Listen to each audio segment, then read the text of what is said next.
All right. Hi, everyone. Thank you for joining us. For all of you finance leaders out there, it is that time of year. So today we're going to be talking about closing the books smarter, 5 end-of-year tips for you and your teams. And I've got the amazing Dion, VP of Customer Success here, who's going to be sharing best practices on how to make this process smooth and frictionless. Kara is amazing because she brings a wellspring of knowledge to this space, specializing in building high-performing teams while delivering value to every single customer. So before we dive in, though, I've just got a few housekeeping items. So I'll jump into that. All right. So for your questions, please use the Zoom Q&A. I'll be checking that periodically. Also want to make sure you get the best out of this experience. So be sure to keep your line muted to minimize any background noises. And last, you are more than welcome to take notes, but if you're not able to, that is okay. We will email the recording to this webinar to you. So jumping into tip number one, Kara, let's go for it. So plan, plan, plan. This is probably one of my most favorite tips because it kicks off everything else, but also the point where you really get to set your teams up for success. Please walk us through what needs to be done, what needs to be true, and ultimately, what does good planning look like? Absolutely. Thanks, Angela. And thanks, everyone, for having me here today. I, like Angela, are equally excited to talk about these tips that I really think will help carry finance teams and departments through a successful year-end closure. So to kick it off, we have plan, plan, plan here, but I really want to bundle it with plan and communicate. I think building a strategy for finance teams where you can communicate your plans earlier than you think you need to ensure everyone is aligned is a great tip and something everyone should try to adopt. Here we are, it's December already. Surely your end of year process and timeline is already underway. And I like to think about the month end closure as kind of like the mini sprints that you do to prepare for your year end process, right? So, how you're closing your books every month is really important because it helps to make the year end process really good. But I wanted to share with the group just some stakeholders to keep in mind. Obviously, not everything happens just within the finance team's four walls. So, in your individual organization, when I've been working and talking to customers, they have really emphasized the importance of working with anyone who has a budget, a leader with a budget, people who handle internal invoicing, for example. So maybe they aren't a leader, but they're getting invoices delivered to them for different products and services. And then, most especially, I'll give a shout out to our sales and revenue team partners. They are also in year end. They're trying to finalize and close new business, wrap up the year on a really strong note. So it can be equivocally as hectic of a time of year for the sales teammates as well. And so, as much as advance notice that you can give them on the milestones and the elements that are important to the finance team, I think the better. So, again, my takeaway here is plan and communicate as early as possible. I couldn't agree more. And I love that you highlighted that where communication is just such an important piece of this process. And it's often a pitfall for some teams. So I love that you touched on that. Preemptive communication is key. And I think it dovetails perfectly into our next tip, which is operationalize, operationalize, operationalize. Say that 3 times fast. Where are some of the spaces that you can automate or make things more standardized so that we're putting in place the right rules, the right mannerisms to complete each step of the process effectively? Yeah, and Angela, you've touched on it. It's where can you automate and what should you automate? Or if you don't have the ability to incorporate technology right now, what rules can you put in place to either speed up processes that take a long time or maybe even eliminate manual steps in a process? I think a good way to think about this when it comes to automation are what are examples of repetitive tasks that could be or should be automated. So, in the finance world and with the customers that I work with on an everyday basis, areas that come to mind for me are really invoice processing and coding, super important, even just the uploading process. Approval workflows, you have to have all of that established and set up. So who should be approving an invoice and when and what stage? If that's manual, a lot of things can get bogged down in emails, for example. Vendor management and compliance, right? We'll talk about vendors a little bit later, but how you automate engagement with your vendors who you're doing business with all of the time can be a really key component to how you operationalize your business. And for our customers that have, or my customers that have multiple locations, whether it be restaurants, hotels, golf, country clubs, for example, that consistency and automation is really key. So the more that you can get these teams and these groups at different locations working in the same way or using an automated process to centralize the information that you need to close your year-end books, the better. And I always say the more that you are using and adopting technology, is the best way to avoid errors, right? Human interaction, manual interaction, for example, can be ripe for error. And anytime you're using either automation or a well-defined and stringent process, hopefully you're avoiding those errors.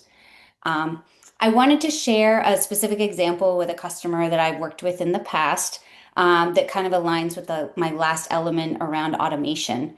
So I think anywhere where you can automate your payment processing or reconciliation can be a huge lift to your business. And it also can be a big boost to your vendors in terms of how you streamline the payment process to them.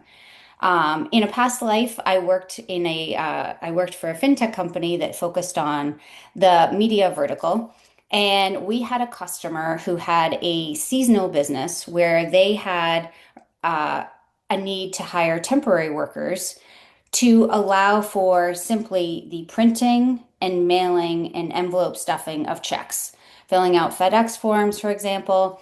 And they always had to staff up during this peak time of year to support this payment process, in order to get the dollars out to the vendors that they needed to. So, with the adoption of the technology for the company I was working for at the time, they actually were able to eliminate all of those temporary workers, because they were leveraging technology and automation. And as their business grew and they took on more clients, they could grow and scale without adding more teammates in the finance department.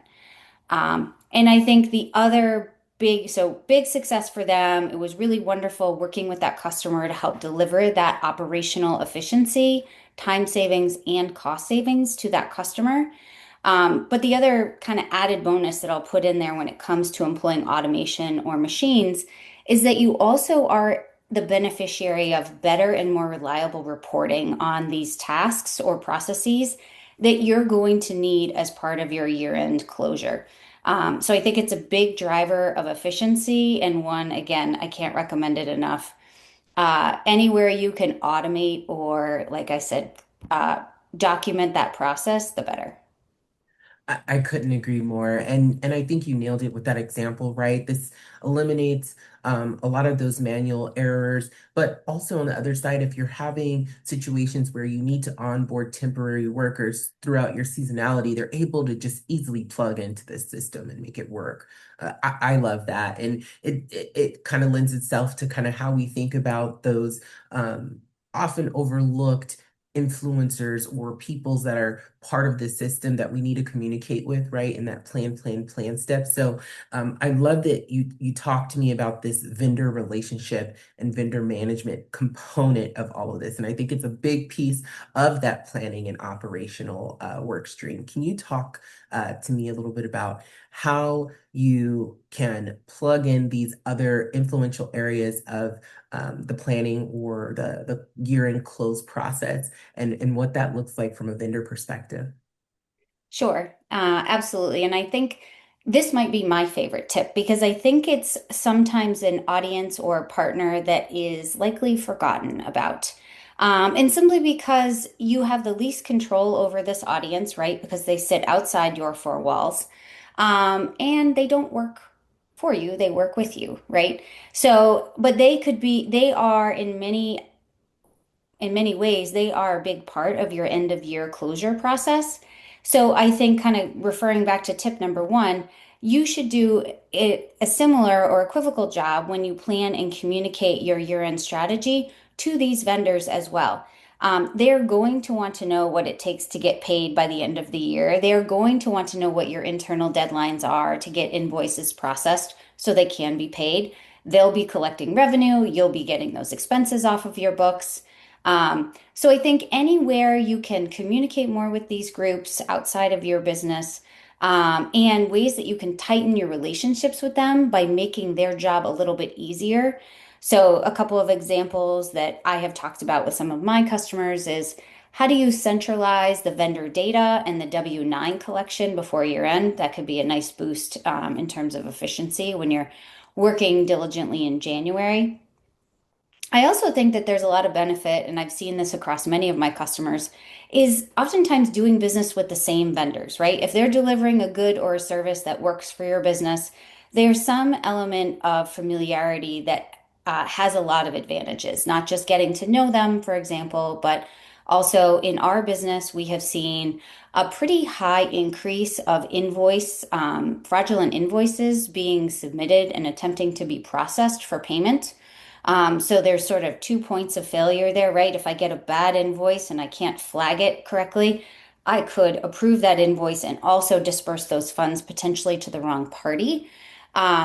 So being familiar with your vendor's invoices and what they look like and what's included and where you're remitting the dollars to, certainly that isn't always the case. But if you have technology that can scan the invoices that are coming in so you can see, or the technology can see whether or not it's a real invoice, for example, can be a nice boost and lift so you make sure that you're not processing invalid invoices.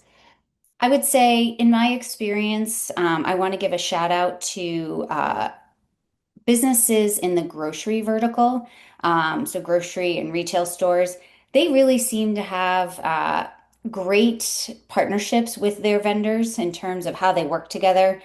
In my experience, I've seen a lot of grocery customers working with the same vendors, which again, creating that familiarity. You also might have prearranged payment terms, for example. So just wanted to sort of call that out because strong relationships with these vendors will lead to better compliance around your year-end processes, at least from what I have seen. I So love it. don't forget. So sorry, don't forget about this important audience in terms of your year-end closure. Absolutely. That's exactly what I was going to say there, Kara, is Sorry, stole it from no worries, not at all. We're going for the same thing. And I think that is a significant signal of our alignment there is just, vendors, your external stakeholders, they're important to your process and operationalizing parts of your process where appropriate as well. And also a key takeaway that I've gotten so far from you, Kara, is really where there's repetitive motion and it makes sense, you probably want to look at standardizing some of those processes, and automation is a significant tool to be able to help with that.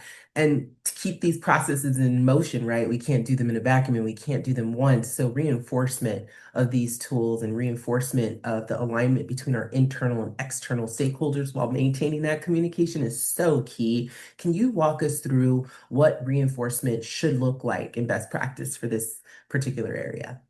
Yes, yes, of course. And again, kind of going back to we put plan and communicate first for a reason because I think it's the most important. But keeping in mind that some of the elements that a finance team needs to reinforce to cross-functional business parties are most familiar to finance professionals, and maybe less familiar to, say, sales teams or even people, if you have restaurant teammates or chefs, for example, who are reviewing invoices, for example, they probably aren't thinking like a finance individual. So, for this one, I really want to say we need to call out activities or processes that are related to compliance or audit sensitive activities, and also risk reduction items that are meaningful, like I said, to finance, but it requires the collaboration of teammates outside of the finance org. And how you reinforce that with your teammates, I think is really important. Finance teams are focused on revenue recognition.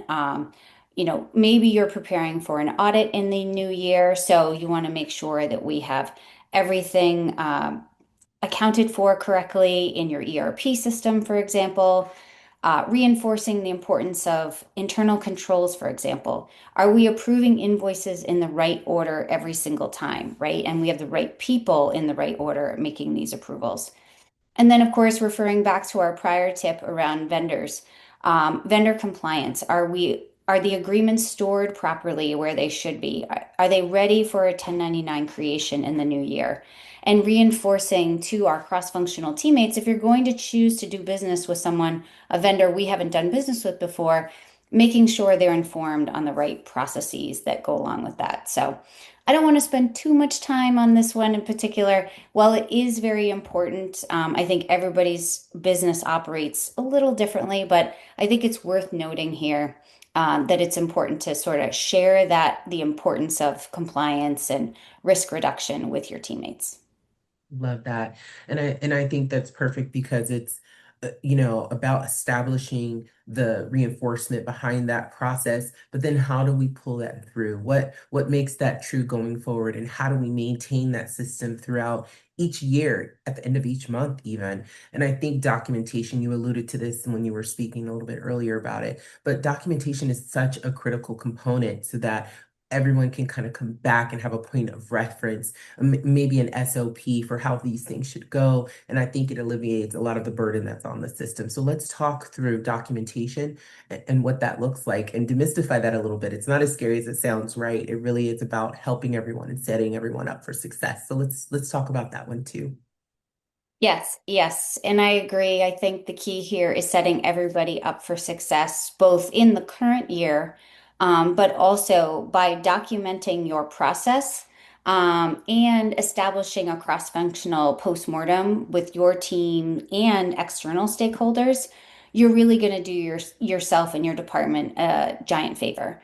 So I always like to say that, the more you document, the better you capture it in the moment so that when you want to document your lessons learned or things that went well or didn't go well. I'll give a quick shout out to my mom on this one. So, not quite a finance activity, but a couple of weeks before Thanksgiving, she came to me with a list of all the foods that had been prepared and served in the prior year, who liked what we should and shouldn't serve this coming year, why we had too many pies and not enough of something else. She had all kinds of notes and documentation, but we used that information to make some changes to our this year's Thanksgiving planning and execution. And were people a little bit happier? Probably, right? They got the food that they were looking for, and we, eliminated serving the creamed onions, for example, for some reason. But it was important because she met with different members of the family to talk and confirm and make sure that everybody was on the same page. But I really, for me, it was the notes that she kept, and the documentation that she provided to us around what went well and what didn't go well. So I would take that just a slightly step further from a finance perspective. You know, how can you highlight what went smoothly so you can reiterate where there was success? Who were the vendors or internal business partners that were easiest to work with and why? And then as you move on to what didn't go well, where did you encounter slowdowns? Where did you encounter the most amount of errors, for example, or rework by your team members? Or where was this, what challenges caused friction between either a vendor in your company or an internal stakeholder, and kind of how can you work on that? So I think if you bring these notes along, if you document at the time and bring those notes along with you into the following year, the better off everybody will be. So I think that's my last tip. I love that. And I think everyone's going to be spending the holidays with you and your mom this year. That sounds absolutely lovely. But I think the key takeaway here is continuous improvement, right? As your family grows and as business grows, there's new people having to get on board, right? And learn exactly how these things move smoothly, and creating that level of standard of operations. It lets everyone know what to expect and everybody knows what to do. So it just goes a lot more smoothly. So yes, I absolutely I love that. So Let's look at all the tips together and go through some of those key takeaways. And as we're bringing today's session to a close, let's just go through this one more time. So first, plan, give yourself and your team the roadmap you need before all of the chaos hits. Second, operationalize, put real workflows, owners, timelines behind the plan so it's not just theoretical. I love that, Kara. Number three, loop in your vendors. They're often the missing link. Clear expectations with vendors can eliminate a lot of last minute scrambling. So that's really important and often overlooked. So thank you for that. Fourth, reinforce, keep communication flowing across teams and operations and anyone else involved. Consistency is absolutely key here to keep things on track. And then finally, document, capture what worked, what didn't, what needs to change so that next year's Thanksgiving, closing the books, runs even more smoother.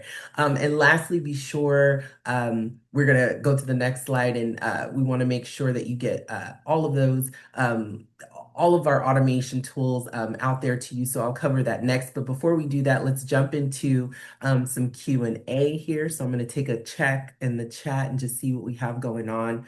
Wonderful question. So vendor delays, missing documents slow us down every year. What's the best way to tighten vendor communication and make sure we get what we need on time? Kara, you spent some time talking about this, and I don't think we can talk about it enough. Please take us through that again.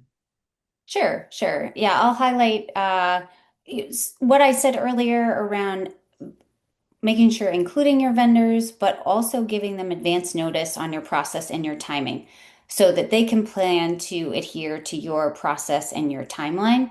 I firmly believe that people always appreciate being communicated to. And I'll add a couple of suggestions in ways that you can communicate better with your vendors. So, if you don't already include on your invoices how to remit information or when to remit information, or if people have questions. If you want vendors to comply with what you are asking, you should provide information on how they can get in touch with you in case they have a question before paying an invoice.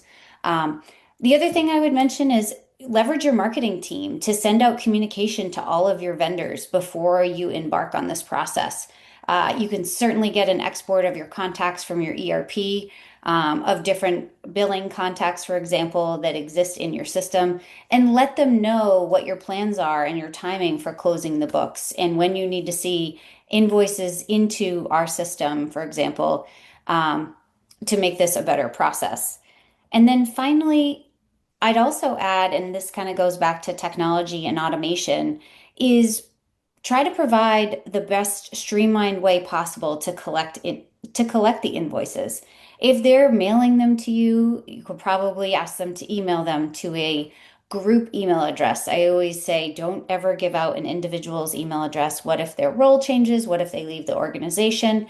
But if it's ap@yourcompany.com, that can be a step in the right direction in terms of streamlining. Is there a way that these vendors can adopt an electronic feed to send you their invoices? So we're bypassing any type of mail system and we're getting them electronically, either fed directly into your AP automation platform or into your ERP. So that eliminates a lot of friction in terms of, well, I thought I sent you the invoice, for example, from the vendor. Um, and lastly, I would say make sure to include supporting documentation to your vendors. Or emphasize that they include the supporting documentation that you need to seamlessly process invoice payments. So I think that this is kind of a key one. A lot of times, businesses require backup around an invoice, especially if it's for a certain dollar amount.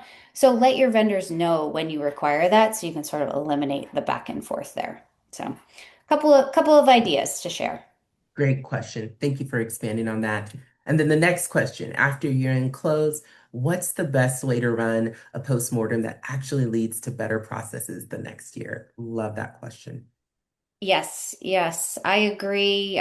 It's a good one, and I think it's going to work differently in every organization, especially do you have year end? Are people, taking time off in January after a hectic year, or do you close your books in June? But my first bit of advice here would be when possible, host that meeting as soon as possible while it's still fresh in your minds and in theirs, right? They were an active participant, hopefully, in your year-end closure process, but sort of don't wait until the following year. And I think in that collaboration session that you hope hold sooner rather than later, you can circulate your lessons learned and what went well with them before the meeting so that they come prepared with their thoughts and feedback on what you are what you're wanting to discuss and what you want to recap. And by including them in this process earlier on, I think that you'll get a lot more meaningful and actionable feedback in your documentation that you can adapt moving forward. Because if people feel like they're included in the process, and their feedback is incorporated, I think you'll get better partnership from those cross-functional stakeholders in the following year. And then lastly, not to be too tough, but you need to hold people accountable. Uh, it can be hard to do that, especially for folks that sit outside of your organization, but teamwork is critical, and you need to emphasize how their support and participation is essential. And my recommendation just be as clear, direct, and kind as you can be to make sure that they understand why you need their participation in the process. Absolutely. It's definitely a collective effort to close out the year. And I think those tips are gonna help everyone. So thank you. I think we got some more questions, but we're running up on time. So we'll be sure to circulate those questions and make sure they get answered when we send out this webinar. But last and not least, we want to make sure that you're walking away with the tools that you need. So be sure to scan the barcode to download the AP automation guide where you'll find a plethora of information on streamlining invoices, improving accuracy, and accelerating the approvals process. Um, with that, thank you so much, Kara, for everything that you've shared with us today and also that awesome Thanksgiving story. And then thanks everyone in the audience for joining. We hope these tips help you head into the year end feeling more prepared. And if you have any follow-up questions or want to go deeper on any of these items we've covered, please don't hesitate to reach out to either of us, but especially Kara. Obviously, she has all that knowledge. Have a productive close and enjoy the rest of your day. Thank you so much. Thank you.